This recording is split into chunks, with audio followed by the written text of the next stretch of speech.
Hello, and welcome to I Am Dad Podcast with your fatherhood authority, Kenneth Braswell. 30 minutes of wisdom, information, resources, and nuggets to help you on your fatherhood journey. Or maybe you're just curious and want to hear some real talk about fatherhood, family, and the minds of men. Well, guess what? We got you too. Sit back, grab your pad and pen, and maybe even bring a little something to sip on. Enjoy 30 straight minutes of fatherhood, family, and fun with the Fatherhood Authority, Kenneth Braswell. Welcome to I Am Dad Podcast. I'm your host, Kenneth Braswell. Thank you so much for joining us again on a Sunday morning as we continue to bring you awesome dialogue as it relates to fatherhood, manhood, and brotherhood. And so my guest today is someone that I've known probably since the beginning of my career in the state of New York, doing work for the state of New York is where I first met Dr. Kelly, and we've just been, attached at the hip since then. I mean, I have this bio in front of me. I'll read the first paragraph for you, but I'm going to introduce her to you for the next 45 minutes or so. Dr. Janice Kelly is a full professor, the chair of the Interdisciplinary Studies, and the program director of professional communications at Molloy University. She's a guest editor for Fathering, Theory, Research, and Practice about men as fathers. She also produced a documentary called Perceptions of Fathers in the Media, in Search of the Ideal Father. I still have that thing. Actually, it's on YouTube. I don't know if you know. I put it on YouTube. It's private, but it's there because I use it every once in a while because there's some things in it that I like to use. But she also co-edited Deconstructing Dads, Changing Images of Fathers in Popular Culture. For as long as I've known her, her and I have had awesome conversations about fathers in the media, and more specifically about Black fathers in the media.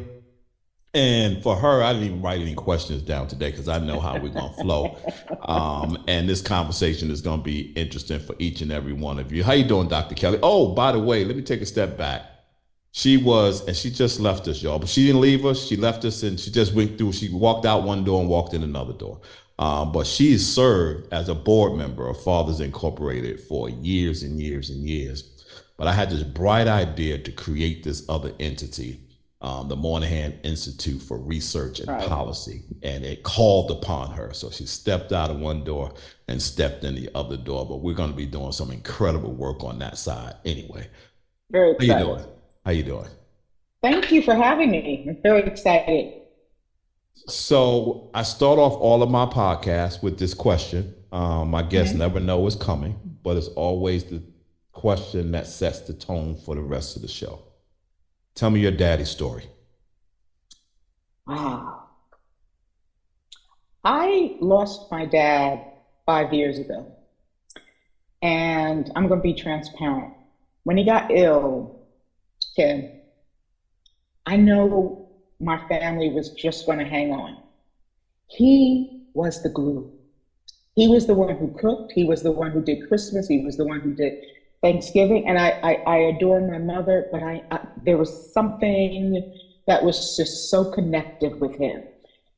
There wasn't a Saturday, what you doing? Let's go to the farmer's market. What you need, what you want.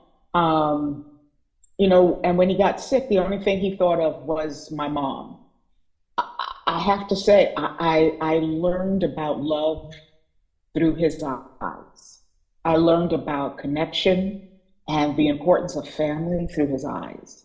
And when he got sick, I just knew, I braced my two sisters, and everyone was going through their own thing, but I said, we gotta figure out how to connect with the family, because he was the glue. Mm-hmm. And so often when people always talk about moms, I just have this response to say, always, hey, it's my dad. There was just something about his ever-flowing love and connection that was just so unique to all of us. And he knew how to talk to us. He knew love language. He knew how to just say, through humor and engagement, how to just be present. And he was the cheerleader. Anything you did, he was excited. And I have literally a home phone right now, and I still have his voice on it. And my husband keeps saying, when we going, away with all these home phones, and I have to say, it's his voice. I know that that's a personal thing, but and he's singing "Happy Birthday" to me. I just can't get rid of that phone. But I knew about intimacy and love through their dynamics and the way that he just made sure the family was intact. I know that was a long answer, but Oh no, that was perfect. yeah, I truly, I knew it. I can study this, but this when you see it, you feel it. And even sometimes my husband would say, I'm not your dad. You ain't getting, And I used to say, yeah, I'm gonna have to evaluate us. But it was him who really kept us afloat and glued. Wow. Yeah. When LL Cool J wrote his book, Father, he had a song that went with it. And there's a line in his song that says, too long for a song, but perfect for a book. And it was his narrative, about his father and his family. So it's never too long, and whereas too long in one medium is just perfect for another medium. So for a podcast, that was perfect. That's perfect length. It's interesting because a couple of things. One is some weeks ago, maybe it's been a month now, I was interviewing Chris Bouchard, and Chris Bouchard, unfortunately, lost his dad around Christmas. And that led us into this conversation about care, men as caregivers. And we were just kind of talking about how we don't talk a lot about when it comes to fatherhood.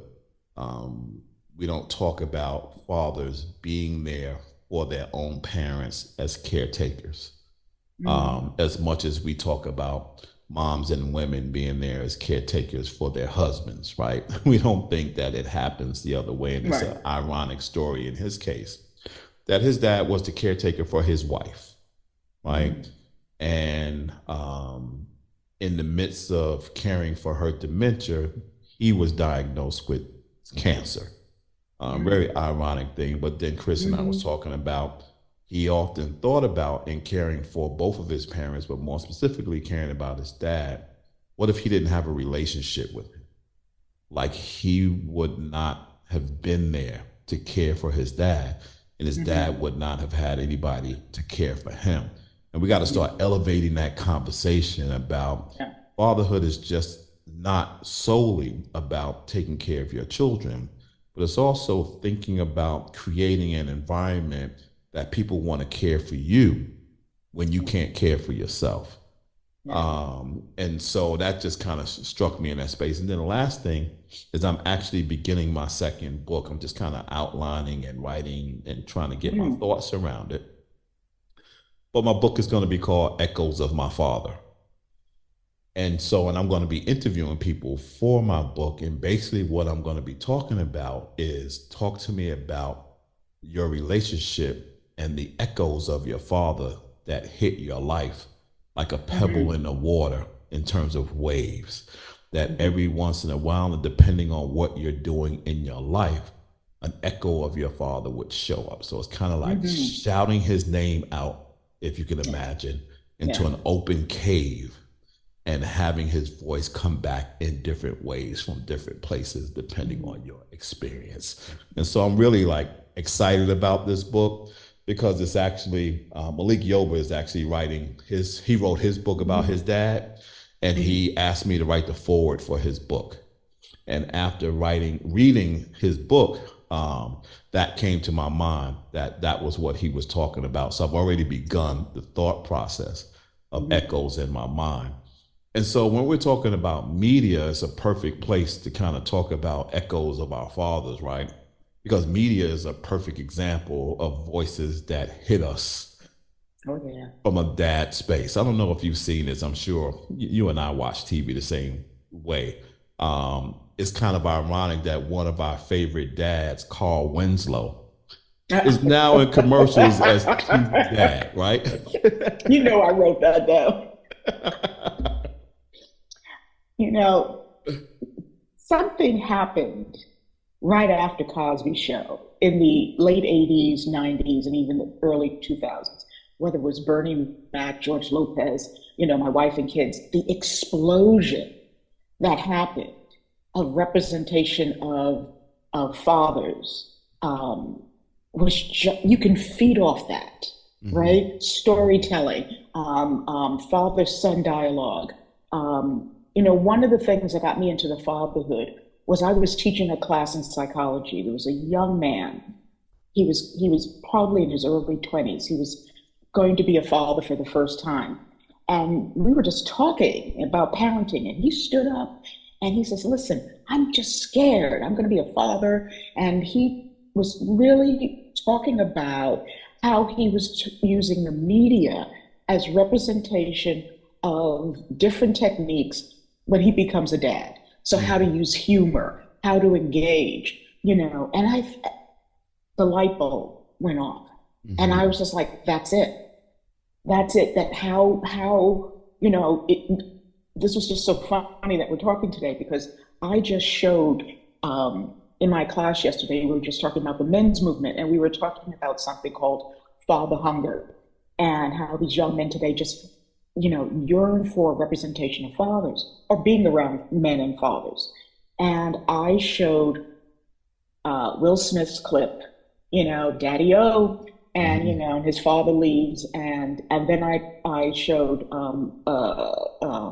Caesar and I think it's Spooky, the clip, and his father goes, and Ken, the tears in my class yesterday, I had to stop, and I had to have people regroup.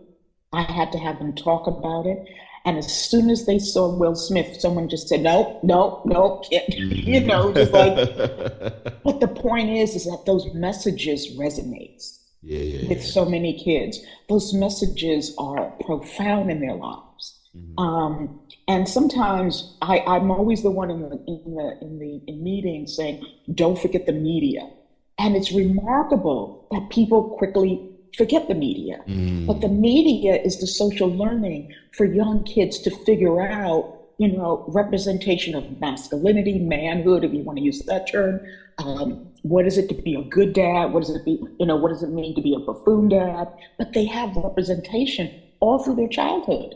And yet it's never considered important to sometimes analyze what these representations are doing to our kids. The interesting thing about the Will Smith clip is I've evolved a little bit with respect to the Will Smith clip in this way. That Daddy-O clip becomes even more potent if you show the first clip. Like we often start with the second clip. Yeah. We don't start with the first one. And the first one is when they came back from the fair.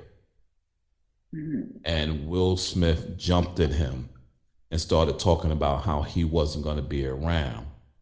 But there's a contrasting reaction or contrasting outcome in both of those scenes, because Will ends the first scene and yelling at Uncle Phil and saying, "You're not my father."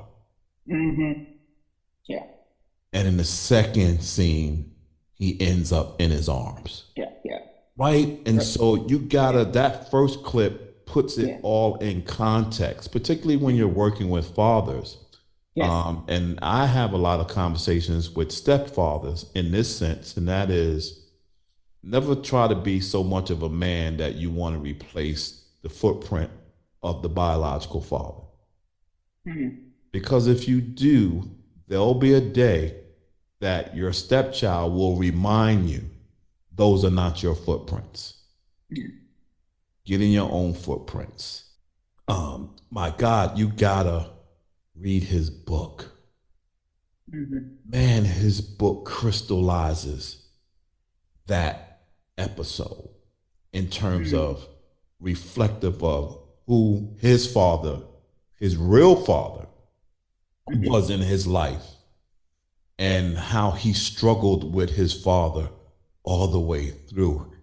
I got it on Audible. and Will Smith reads his own book, and so Okay. he reads it. He's it's almost like he's performing his life. Literally, it's like he's performing his life. But as he talks about his father, it's like, whoa, you know what? TV Will Smith is not the same person as real life Yes. Will Smith. And he had a TV dad, a TV uncle dad that was really reflective in his life. But he had a real dad that was the engine to what made him everything he is, right? In all of his dysfunction. And I think that that's why it's so important for us to monitor TV. But I want to take you back a little bit because I don't want to get to Will and then come up. I want to Yeah. go back, right? And then because you and I like going all the way back, right? Because I think context as it relates to fathers in the media is important to go back, particularly when you look at societal narrative that really paints this picture that fathers aren't adequate enough to care for children. And the fact that media often imitates life, right? Mhm. And so if you go back to the early days of television, it's very interesting because the most popular shows back in the 60s were shows of single dads. Mhm. Gunsmoke, Bonanza, Mhm. Rifleman, Petticoat Junction, Beverly Yeah. Hillbillies, and there's a few others. So when you go back that far and you look at how society looked at fathers back then as now I want to throw this nuance in there because I always have to throw that nuance in it. The only reason that mom was not in the picture of all of those shows is because she was dead. And Right. Right. so the Right. message is she's not here because she don't want to be here. She here Right. because she ain't here because she ain't got it. She can't be here. So Right. that was a subtle message in all of that. But be that as it may, people were Mhm. fascinated and okay with the notion that dads could take care of their children. Absolutely. So Yeah. when you go back and you look at what you see now to what we were looking back in the yesteryear of television, how are you making those connections and what do those connections look like? Well, and I agree with you. Not just the Westerns killed off moms, but Disney killed off moms. All those. Mm, If you look at the animated Disney shows, unless you're the evil stepmother, there was no biological mother, right? So she was quickly removed. She died. And part of that had to do with because Walt Disney himself, his mother died in childbirth. So he just had this thing that he did not want to see mothers in early shows, right? So that's how they were removed. This was his subconscious mind on film, hmm removing mothers. And hmm so that was his stuff. But you're right. What's the disconnect between particularly Western shows where the father was in charge and the father was a single father. And then you get this, here comes the difference. You got into this middle class consciousness. It's as simple as that. Middle class creation of the American dream, I think, diffused any creativity of different types of family life. So you had to have the mother and the father, the two children, and a dog with named Spot, and that American dream that was being sold through advertising, through TV, really prevented us from having creativity and different ways of looking at the American family. We mm, were allowed to be diverse in westerns, in Disney, if you want to say that, but you're right.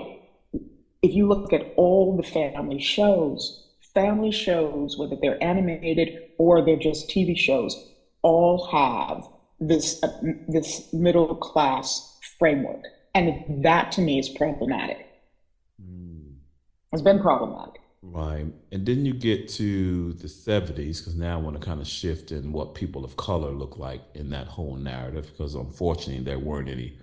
I think the most uh, present Black show from that era, which is the 60s and maybe the early 70s, might have been, what's the nurse's name? Single mom. Julia.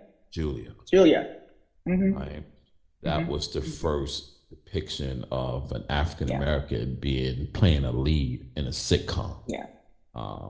If you take away I Spy, right? Because a lot of people kind of lean on I Spy as co-leads in there, but let's kick that to the curb. Let's get to Julia. Yeah. And then there was this gap, right? There's this gap between her and the next influence of African Americans being seen on TV. And it's kind of interesting because we come right back to your point with these low income families, right? Yeah. More specifically, Sanford and Son, right? Right. Who's an entrepreneur, wife is dead again, right? Son still lives in the house, low income Watts, LA. Yeah. James Evans, poor income projects in Chicago, intact family, and the Jeffersons on his way up in New York City, entrepreneurship. And so why do you think at that point we were able to kind of look somewhat at a contrasting looking Black father and people resonate with all three of them?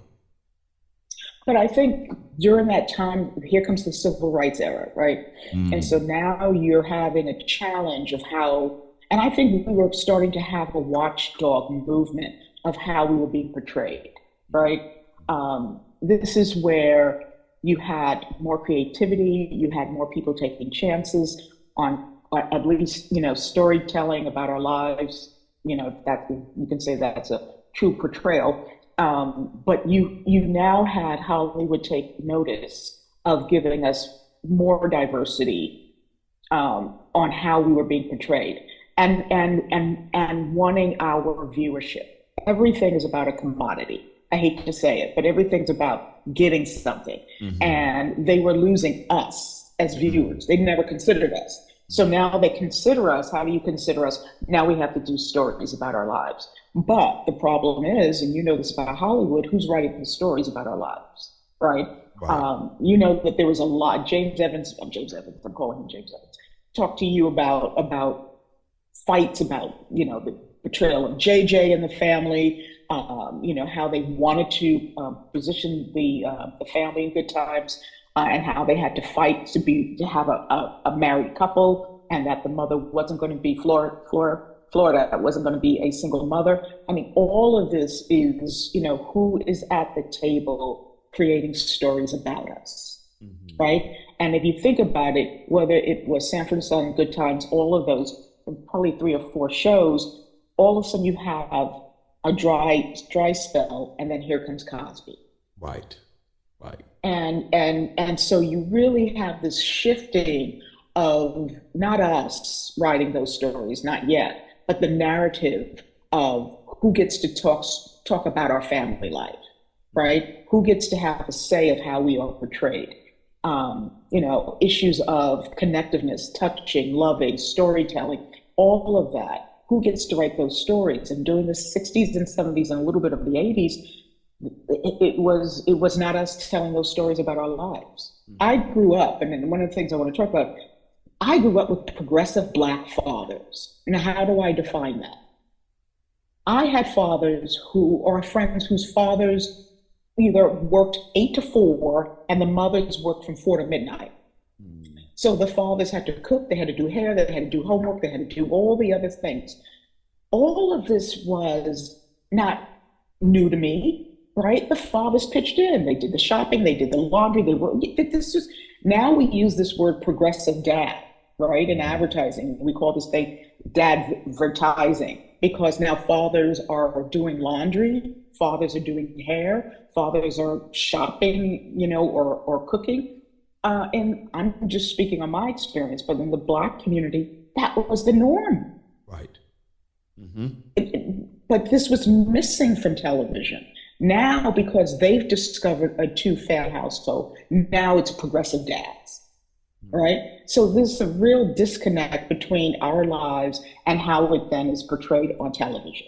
Mm-hmm. And again, it becomes this very clear middle class family life. And I think that, you and I talked about this. I loved Bernie Mac's show. I love all those shows, but it was always also about wealth.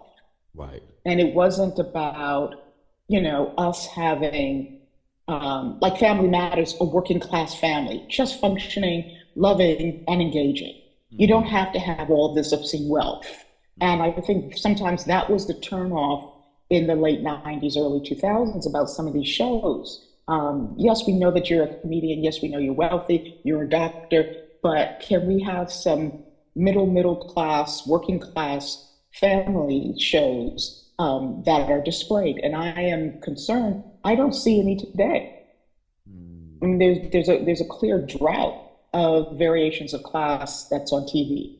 So I think that Hollywood has allowed this middle class model to become the standard of many of our shows, and I think that that's a disservice for many of us. Yeah, we know the interesting thing about today, and I want to get to today too fast but I do want to say this so I don't forget it, so we come back to it.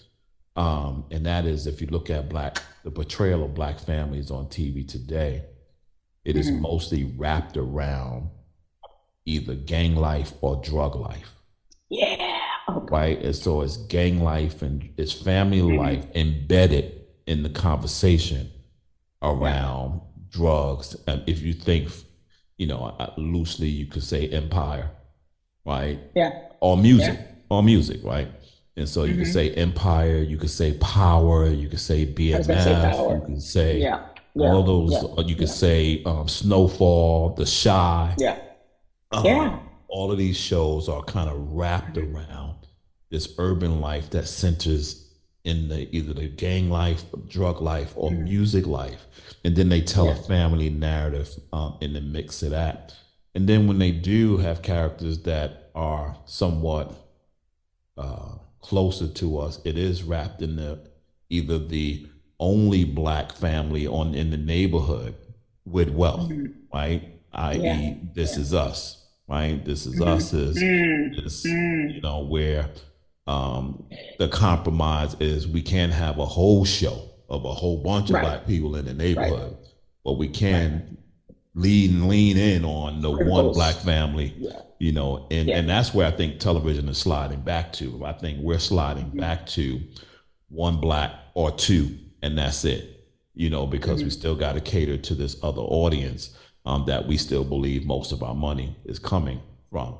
I want to lean in and ask a little bit about, because I know you and I often talk about TV, and we don't talk a lot about movies, theater, particular cinema, because one of the things that, with respect to Bill Cosby, that happened, I remember when Bill Cosby came on, it was almost like we had never seen Black people on TV before.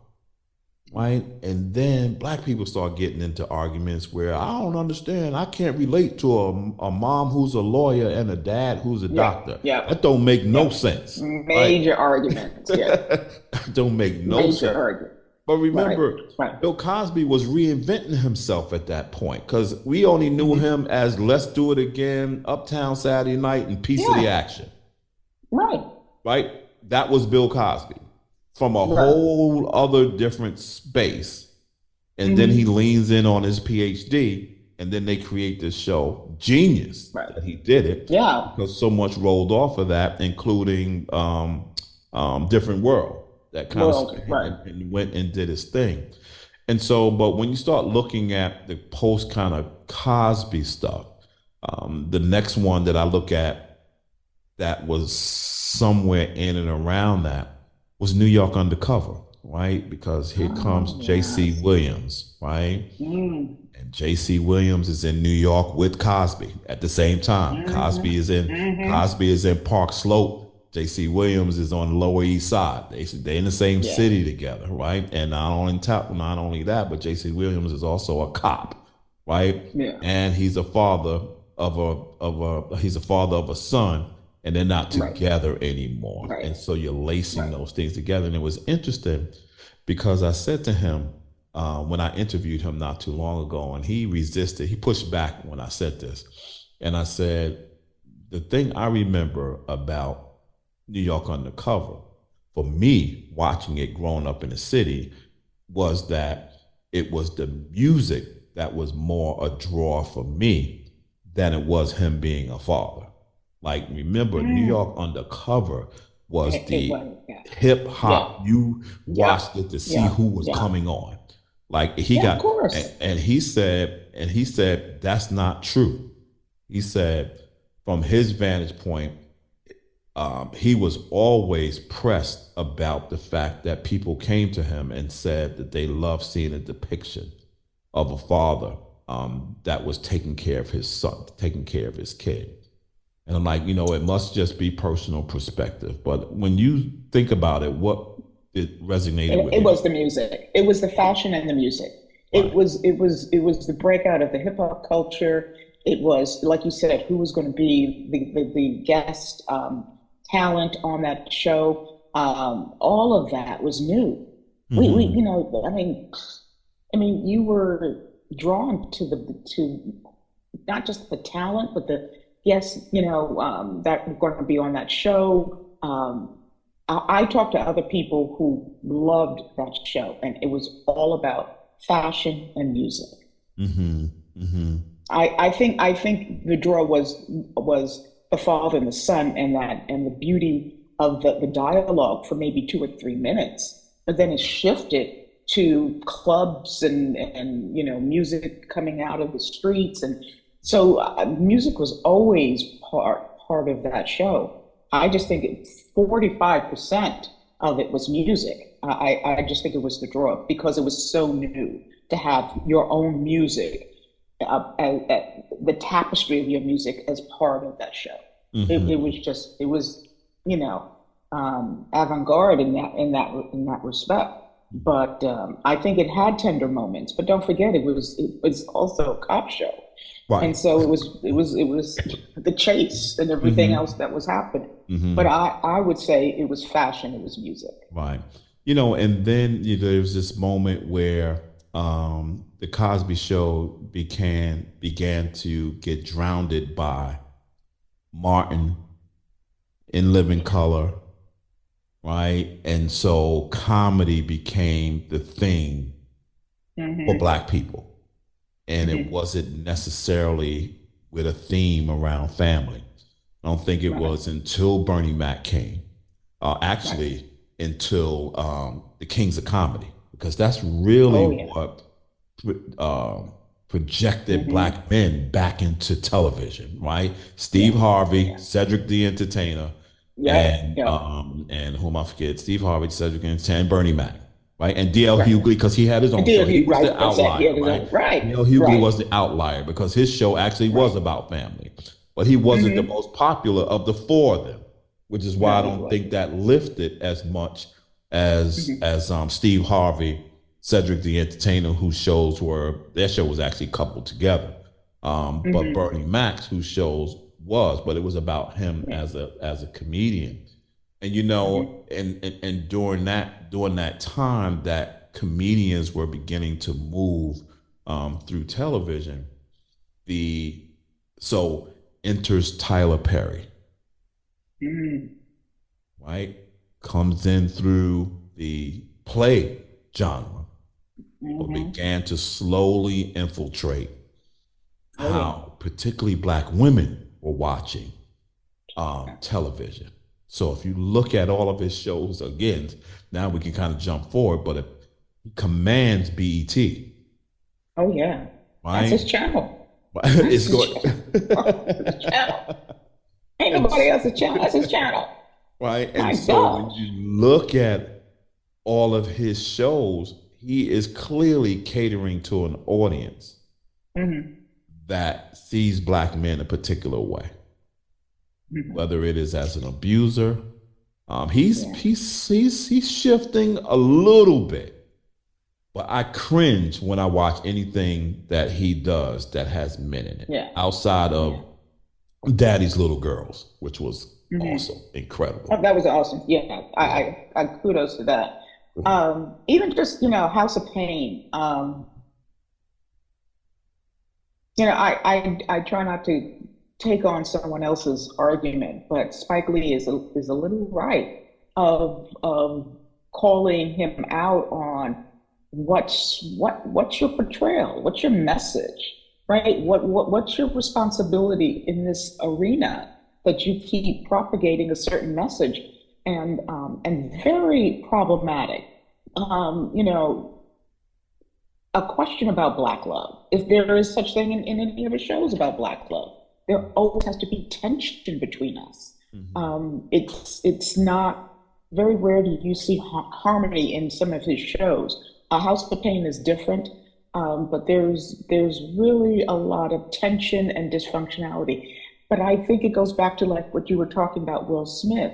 This is Tyler Perry's story Yes. of his experience. And I think he borrows, no different from Walt Disney or Will Smith and others, from their experiences of how they feel about telling stories about family life, whether it's dysfunctionality, whether there's issues about transgressions with the married couple, whatever the case may be, he is displaying his experience. The problem, though, is the viewers are watching that. And we have enough problematic family life scenarios, meaning reality TV, right? And this just adds to it. Mhm. There's nothing being able to be pulled out to give a different narrative of what our lives are about. And here's the thing, Ken, if you did do something that was a little bit more Cosby-ish, people will say, ah, that's whack.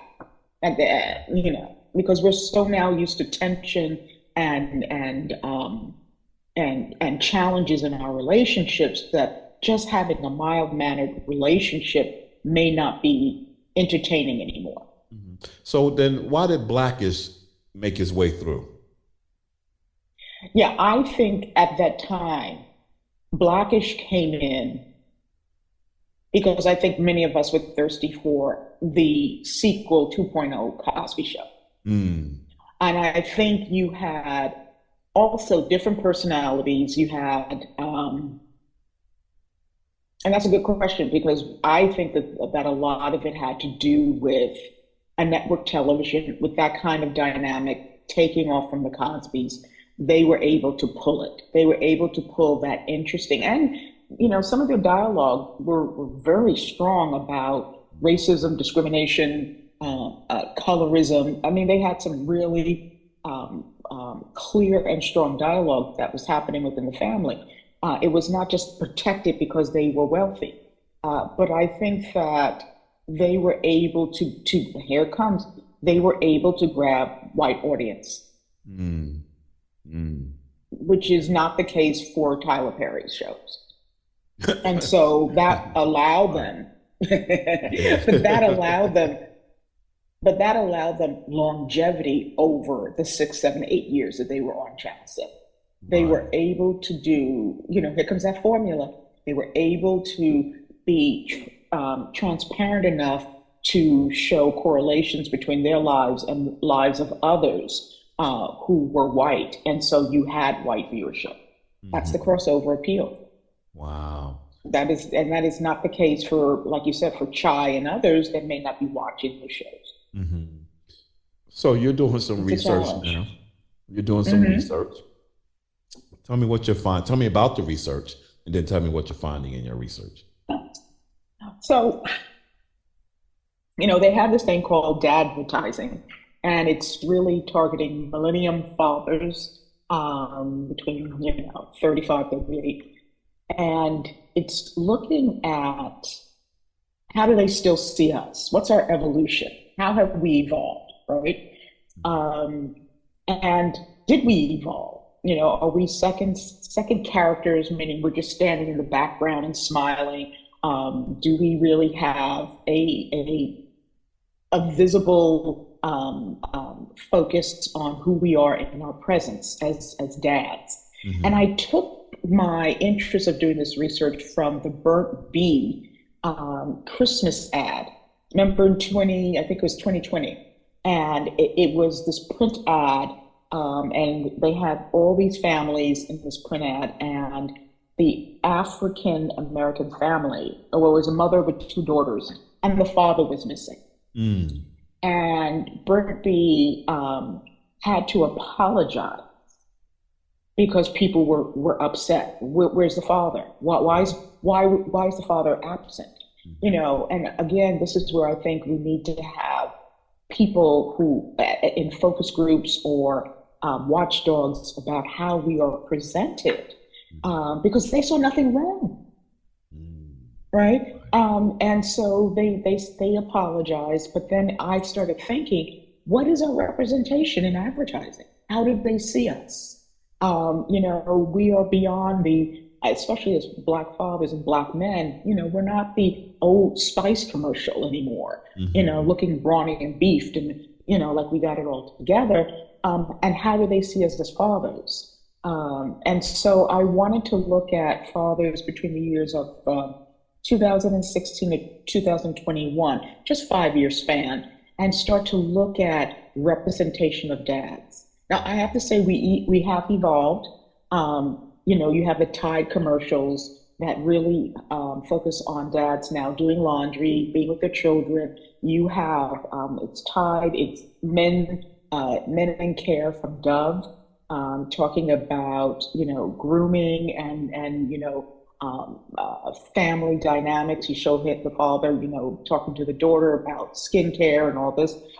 Then you have another one, the Oreos with rapper Wiz. You know, he's with his son, and they, you know, opening up the cookies, and it's wonderful to see more and more of these commercials. But according to the research, and I looked at, I had a study done with the what is it called? The Gentle Warriors Academy, and Moynihan Fellows helped me with doing the research, and I wanted to get their buy-in. You know, have we evolved, and how have we evolved?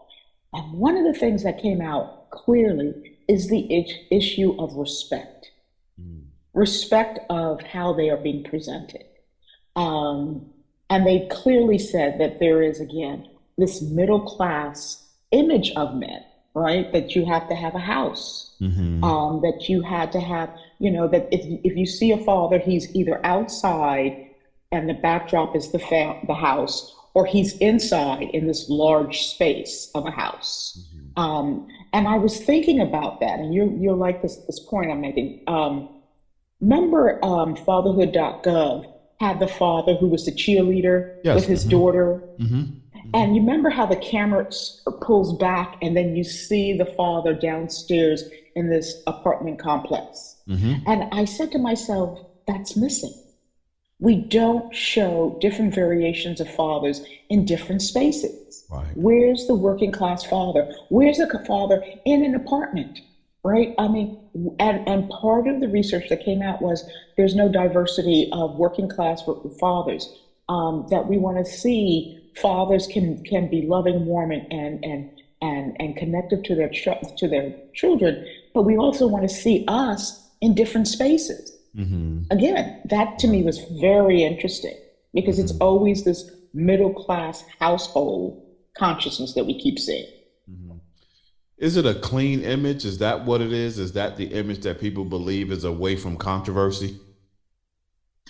I thought, and this is just my analysis on this, I think that this, again, is connected to men as breadwinners, right? So if you're a breadwinner, this is your status, right? It's the house, it's the car, it's space, it's a lawn, it's, you know, da da da da da. And so how do you measure a breadwinner? Objects. So I mean, it could be clean, but I would question that. I would think that it goes back to a measuring stick of breadwinner. And that breadwinner is the American dream, which is owning a house. Wow. And I think that is a very limited definition of being a breadwinner, and the issue of status. Come to live in New York and tell me if you can, you know, rent an apartment in New York City, how much that's going to cost you. But it's really, I think, the issue again that men or fathers are correlated to the measurement of what it means to be a breadwinner. Yeah. And I think the other thing too, so right before the year was out, I had this idea that I was going to create a all-time list of TV dads. And so I probably spent about 3 days. I combed everything. I found every IDDM page, every list I could Wow. find, TV guys. I scraped the world trying to make sure. And Mm. then I sent the list out to a few people. Never sent it to you, but sent it out. But anyway, I'm gonna send it to you at some point. And so I think it's done now, except for maybe new dads that are popping up. But anyway, I came Mm. up with 52 black dads. That there have been 52 Mm. black dads in the Mm. span of TV. And as you were kind of talking about, this middle class thing, I'm actually sitting here and I'm looking at some of the names that we don't often talk about that were black dads Mm. in TV. Mm. Avery Brooks, who was in Deep Mm. Space Nine, Deep State Nine. right? Yeah. Yeah. We don't mention him a lot when it comes to that. Flex Washington in One on One, Oh, yes. Lester Jenkins in 227. Yes. And I'm looking at Joe Hmm. Morton in Scandal, right? And so Yeah. when you start Yeah. looking in that spaces, when you look in those spaces, you start seeing something a little different. Obviously, Hmm. John Witherspoon and the Wayans brothers, right? Oh, Um, yeah. and Ken Free, who was in Keenan and Kel, which Yes. was the young comedians. And then we kind of miss when we talk about Blackish, we often look at Anthony Anderson, but we forget Lawrence Fishburne, like Yeah. Yeah. who's playing a daddy role in that Hmm. space as well. Yeah. And then the other ones are like Queen Sugar, That's So Oh, Raven. Remember yes. That's So Victor, and remember Yes. Rondo said, and That's So Raven. Sherman Hemsley and Amen, and Sherman Hemsley Yeah. was in the Jeffersons. The Jeffersons. Yeah. last OG Empire, and then I always raised Terry Crews and Everybody Hates Chris. Hmm. Tommy Davidson in Proud Family, Tony Rock and All of Us, William Young and Moesha. And so there's been these like other and then Richard Roundtree in Being Mary Jane, right? And Oh, so when you look, I got to send you this. It's a really interesting list when you kind of look at it. yeah. But in addition to doing the all black list, I did an all other list, which was Mm. everybody else, just really combing, trying to look through television. And it's Hmm. interesting because you would think that there would be a big disparity between the number of black dads that have been on TV and the number of everybody else. But I got 52 black dads, and in terms of everybody else, only 65. So if Wow. you think about the depiction of black dads on TV, we have a large share of the market Hmm. out Hmm. there with respect to, and then because in the other, I got Latinos and I got other people in the other. So if I Hmm. take them out, we might even become more even with respect to the number of black dads that have been on television from day one all the way here. I'm going to send you this list because I'm sure you're going to look Yeah, at that's it deep. and look at Yeah. something, and see something Hmm. phenomenal That's in it, right? interesting. And Yeah. the Yeah. other cool thing about it is I specifically in the Black Dads left out reality shows. So I didn't. If I add reality shows, the Then number we'll, then we'll, we'll right, supersede. Yeah. because now Yeah. we're talking about Run's House, we're Yeah. talking about Yeah. Snoop's Yeah. whatever, talking about Hmm. Ti and Tiny and all Yeah. these other Yeah. folks that have done these reality shows that then evens out that number. When you're looking at Right. television today, with respect to images, specifically of black dads, is there anything that disturbs you in terms of the narrative?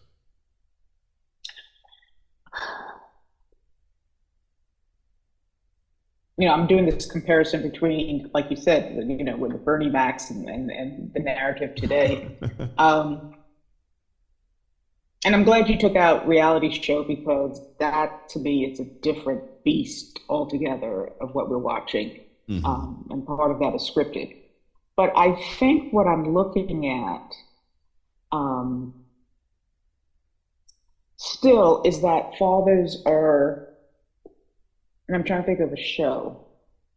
Oh, The Neighborhood Okay. Yeah. with Cedric. Hmm. I still find that we have to be the cool dad.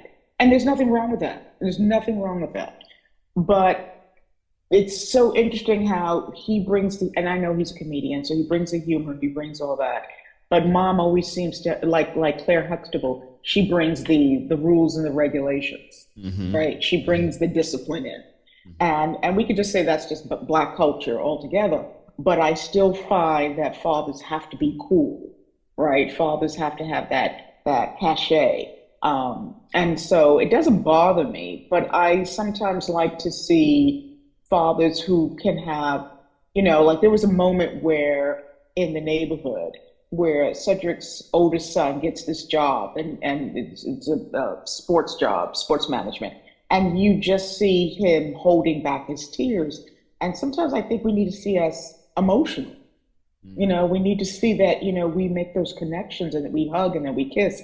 And I know we've come a long way from that, that we do see it more in films sometimes than in television or cable. But it's important for us to see more of fathers have connections with their sons and with their daughters in terms of real time conversation, Yeah. right? Not that I'm just proud of you and I give you a hug and then we just Hmm. go our separate ways.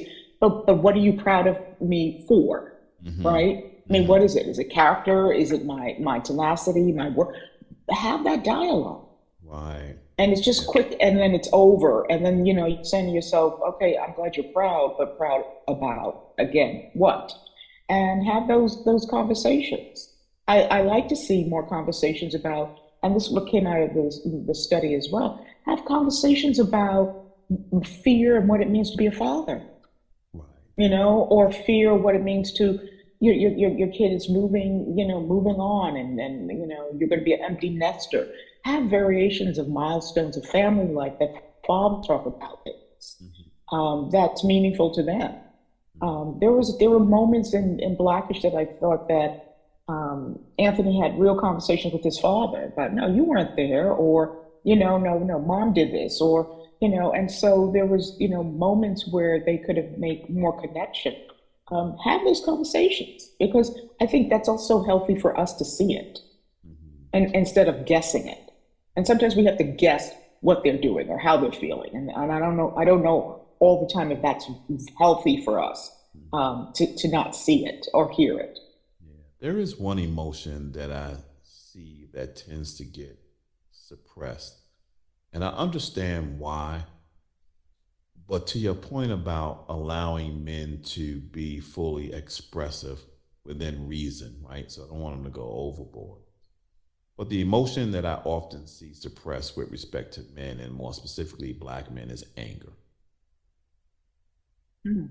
Like, you don't get to see black men being angry, right?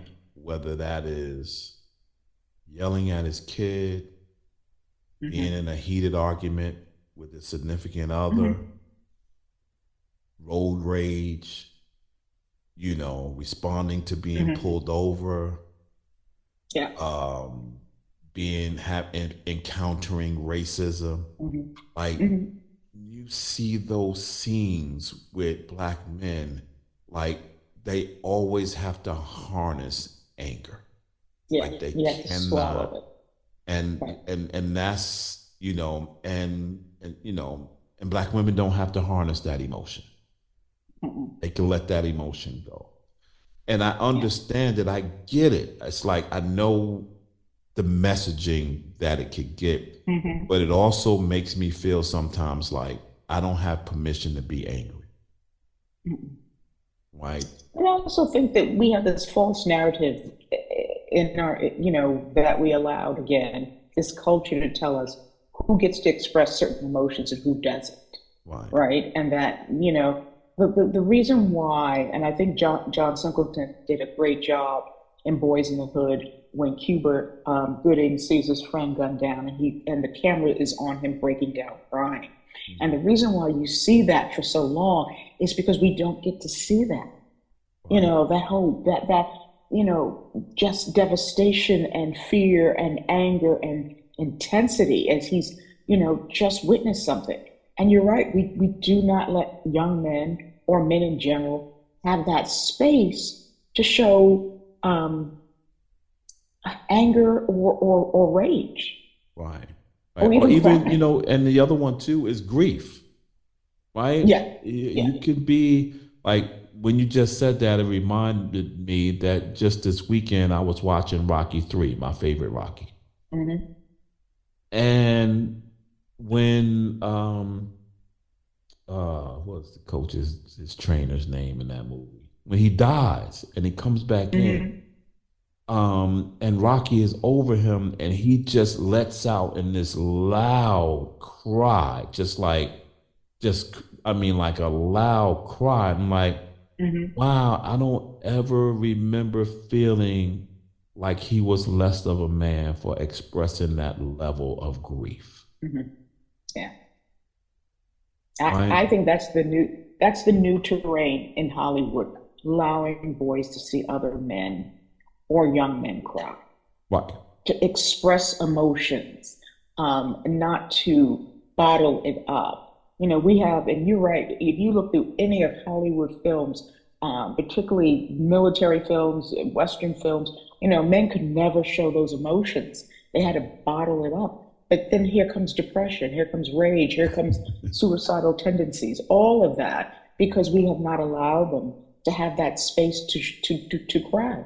There was I forgot the rapper who said, "I never see a man cry until I see a man die." Right? And it was almost as if to say the only time men can show emotions at that time was at a funeral. Right. And then they had to bottle that stuff back up.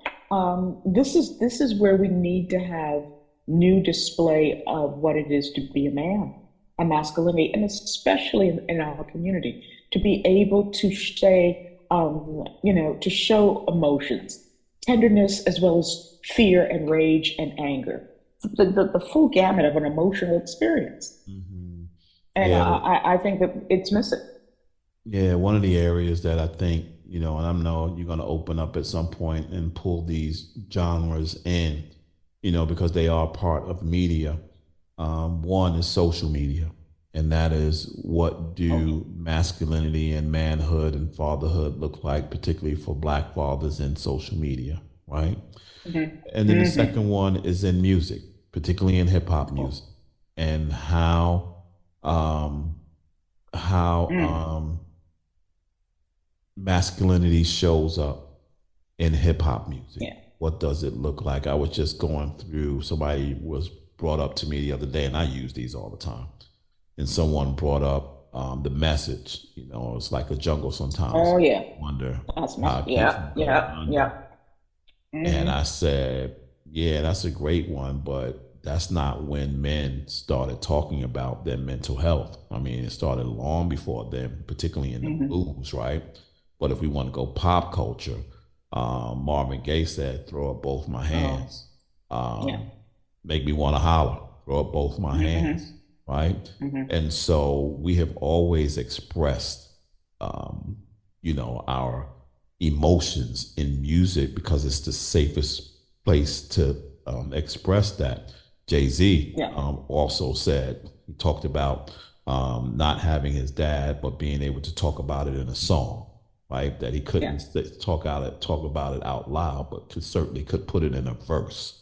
Flo Rida talks about crying. Eminem. It's embedded. It's embedded. Tupac, talked about, hating himself, and hating being Black, and not liking his dad. So, these younger, rappers are being able to express themselves in music, and the other person in here is Kirk Franklin.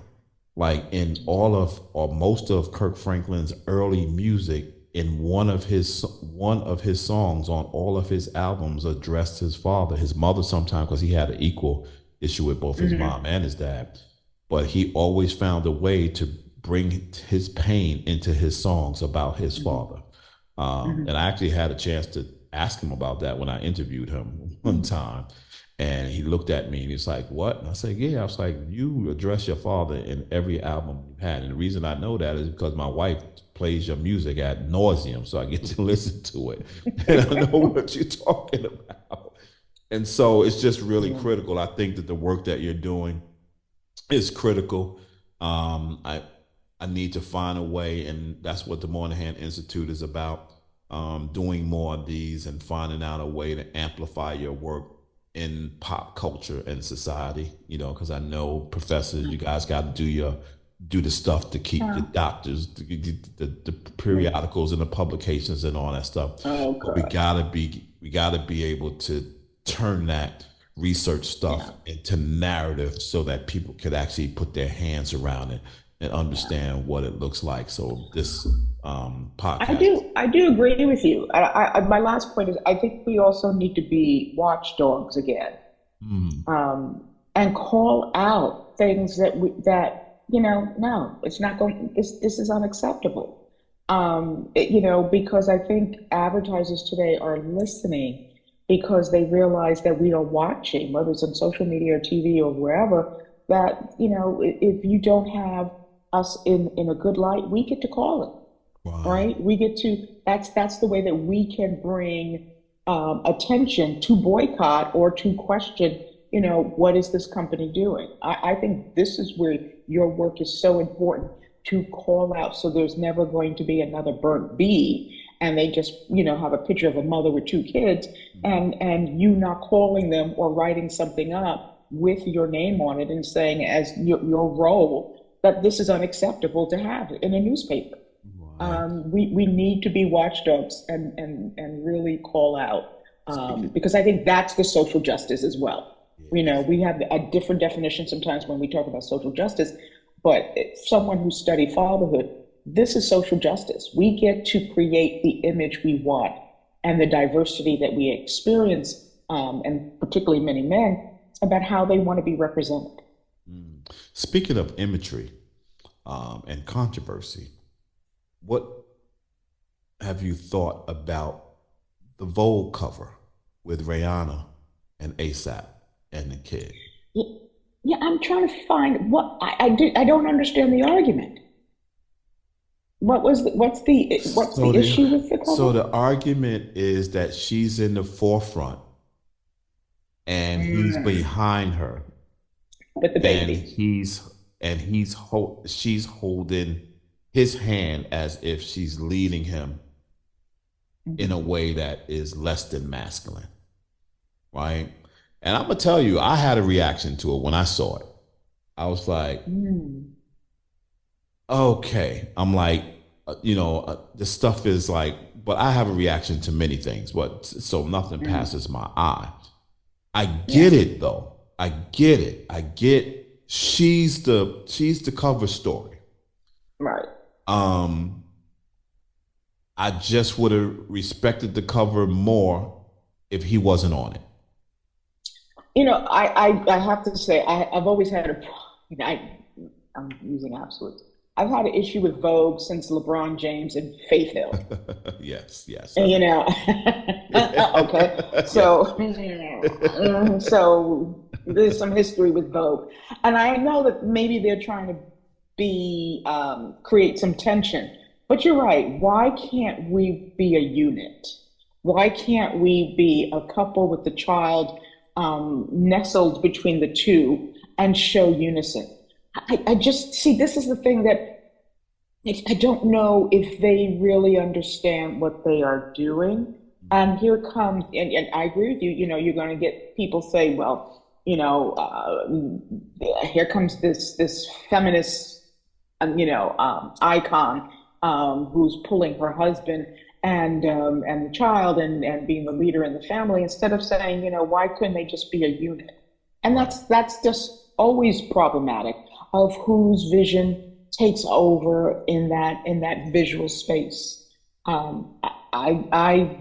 first I said, okay, the story is about her, so I could see that, but I can also see again where Vogue is doing it again of not understanding Black culture and Right. how they can also create a space where it's more loving and it has a unit and not this separatist of space.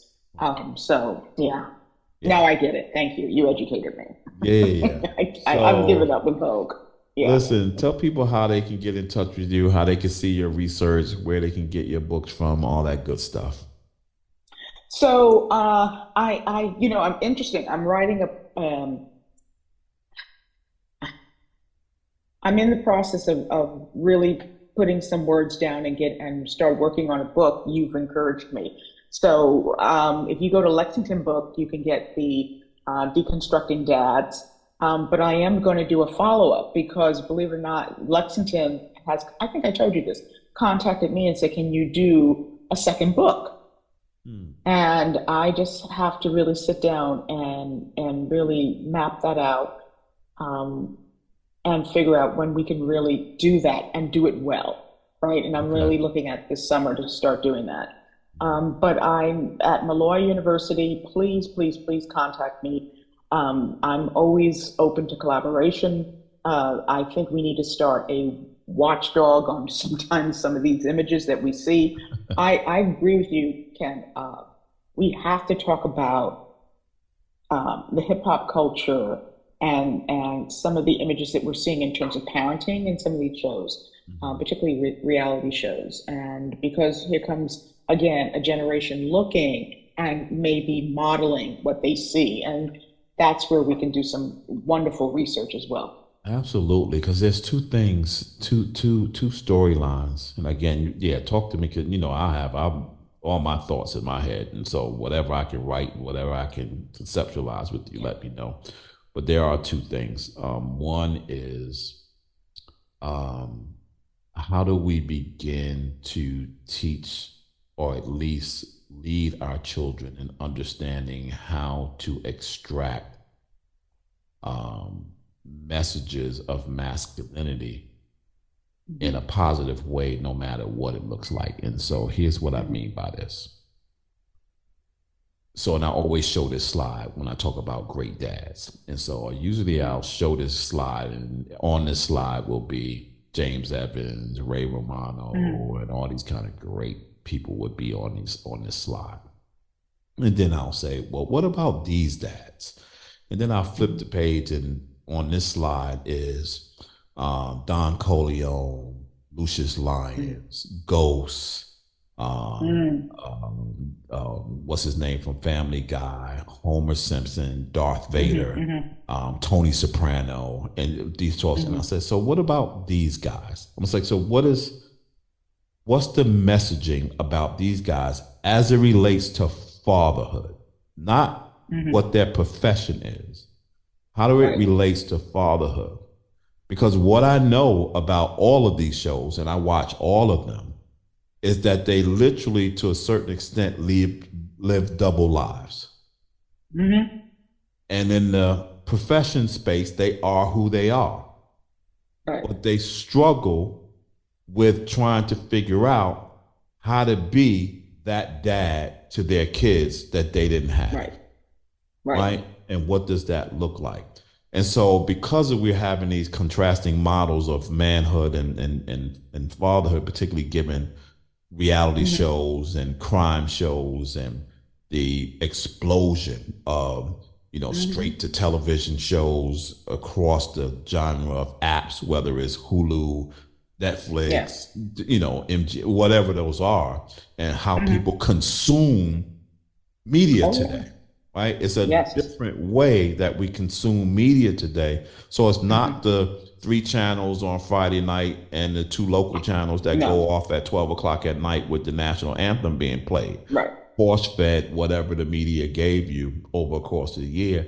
Now you Mhm. get to look at the table and you get to eat what you like, Mhm. right? And so if you're eating what you like, how do you extract good information from whatever it is you like, whether you are this is us person or whether or not you are a power person. Right. How do you extract that? And then I leave you with this other, and you would love this show. Have you started watching Yellowstone?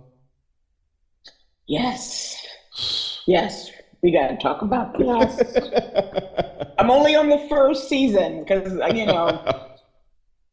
Yellowstone, the fatherhood stuff in there has blown me off. He's something. Listen, we got to talk about it. Okay, so I'll leave that Yellowstone. So yes. One was how we extract information from those places. But here's the second one. The second one, we talked about middle class before. We talked about how we absorb middle class images. One of the things I think about or have been thinking about, because I'm also, and I just finished binging Billions. I don't know if you watch Billions. Mm-hmm. Billions will change your life. Oh, yeah. Billions change how I see the world, how I see money and power, right? And how I see how decisions are made and all those kinds of things. Because thinking in terms of billions is much different than thinking in terms of millions. And in our case, hundreds of thousands, right? So when you think about billions or 100,000, we ain't even on a radar screen with them. Right. But I wonder for people like Kanye West, Jay-Z, Tyler Perry to a certain extent, 50, even though he's not there yet, but he's approaching. Shaq, even though he's not there, but he's approaching. Dre, who is there. Then the outliers, Rihanna and Oprah, right? But I'm thinking about these Black men who are near or over billionaires. And as fathers, have they really given to consideration about how differently they have to raise their children to maintain and extend generational wealth? Oh, yeah. I'd like to see, yeah. That's, they were saying, this is during Cosby era, and he made a comment one time that when people find out that you are an affluent family, Black people do not connect with you, right? Because they feel that, that there's this disconnect between you having the status of wealth and you, the person. And so Cosby was talking about how his kids at one time didn't have a lot of friends, because Black friends, because they could not relate. And then they felt that, that some of the Black friends felt that they were different, whatever that meant. And so they didn't have real connections with kids in the Black community. But there's something to be said about what does wealth do to parenting, and how do you keep that? How do you keep some of the, rules, regulations, narrative, family structure as this thing comes in called money that you have, that you can, that you don't have issues of needs and wants and worries. And that's very interesting. How does that transform family dynamics? Right. All right. Well, we got a whole nother show. I'll come back and do that. Well, yeah. We can do Yellowstone. That and Yellowstone, but media is all in that as well. It's how our young people see money, right? In the media. And not only how they see money in the media, but how they see the differences in how white people deal with money in the media and how Black people deal with money. Right? And looking at Billions and how that family is structured, it's quite interesting. Yeah. Right. Dr. Kelly, thank you so much. It's been a stone blast, as Don Cornelius would say. Right? So there you go. So love it. Thank you so much. Thank you. This was entertaining, and I just got a lot out of it. Thank you. Well, I was taking notes on the side. I was taking little notes. And I got to work on this, get this information going. So thank you. Well, I always learn so much from you. As Mr. T said, I got a lot of more for you, right? And so let's do this thing again. So thank you, everyone, for joining I Am Dad podcast. I'm your host, Kenneth Braswell. My guest today, Dr. Janice Kelly. She is all things media, all things fatherhood, all things Black people. So make sure you go to Lexington Books and get her book, Deconstructing Dads, which is, I have a hard time reading like research books, but I actually took the time to walk through that one only because it was the topic matter is just so deep in my heart as it relates to that. So until next Sunday, thank you. Have a great week. God bless. Thank you so much for taking the time to spend with us. You've been listening to I Am Dad podcast. We hope that you have been informed, encouraged you to think, or even inspired your heart for the love of dads. The conversation does not end here. Come back and join us next week. Same time, same place. Or you can continue the dialogue on our I Am Dad Facebook page. We also invite you to listen to past episodes, learn more about us, and keep up with special activities by visiting IamDadPodcast.com. That's IamDadPodcast.com. Until next time, I leave you with this reminder of manhood from 1 Corinthians chapter 13, verse 11. When I was a child, I spoke as a child. I understood as a child. I thought as a child. But when I became a man, I put away childish things. Because of this reminder, I will always understand that I am dad, period.